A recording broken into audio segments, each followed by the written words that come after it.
Hi everyone, welcome to my channel, welcome to a new video. Michael Kiwanuka. Kiwanuka. Album review.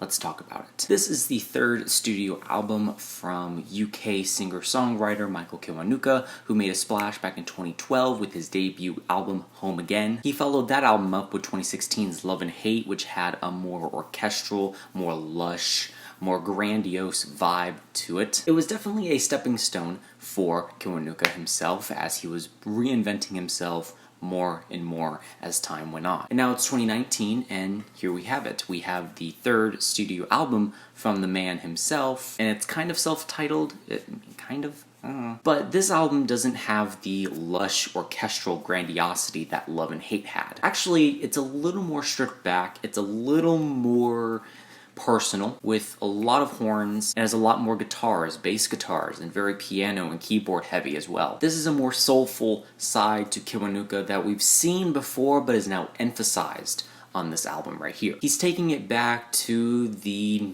1950s, 60s, 70s with that soulful aesthetic that you might have seen on an Otis Redding album. The guitars are Jimi Hendrix inspired, and you have the songwriting aesthetic of maybe a Bob Dylan as well. But maybe unlike Bob Dylan's songwriting, I think Kiwanuka doesn't require a lot of thought to it. Not saying that the lyrics are shallow or they're, not thought-provoking in a way. I think a lot of what's on this album can be related to very easily. No heavy metaphors, but definitely some here and there. But back to the production on this thing, there is a psychedelic vibe to this album. It's soulful, deeply soulful.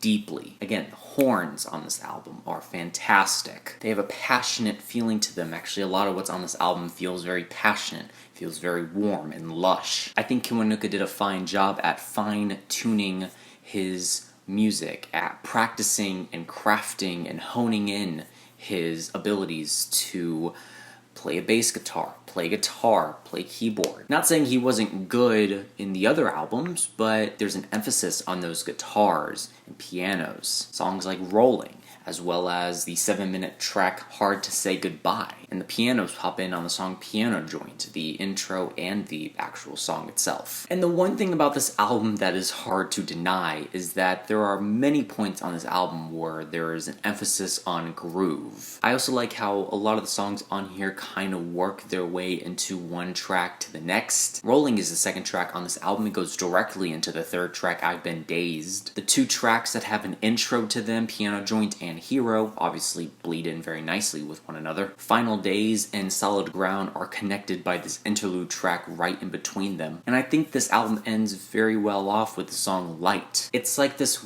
warm, comforting goodbye. It's very sweet, it's very passionate, very intimate. A lot of what's on this album is sweet, passionate, lush, really enjoyable. Nevertheless, I think this is one of his best albums to date, and I love that he just keeps building on top of the albums before it.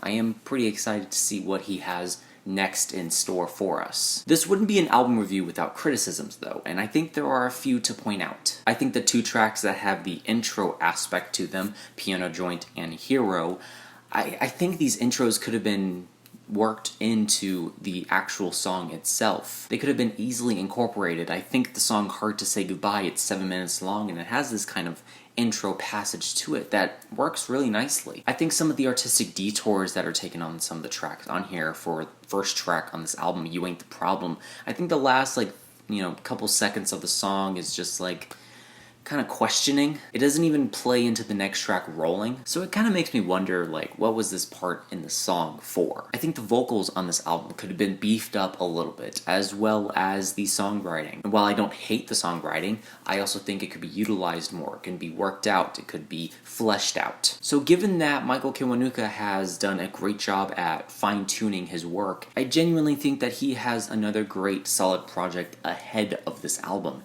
and I am expecting that album. I am anticipating that album, even if it takes 3 years to come out. Nevertheless, this is a great album. Check it out. It's very well done, very well thought out, highly interesting, and at points thought-provoking as well. Lush, verbose, and extremely pretty.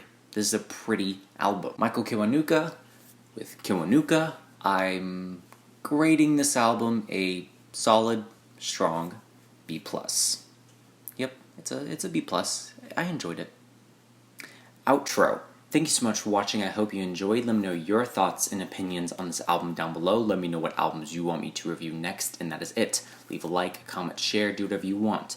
Let me know how I can improve future videos down below, and remember, this is only my opinion, because music is subjective.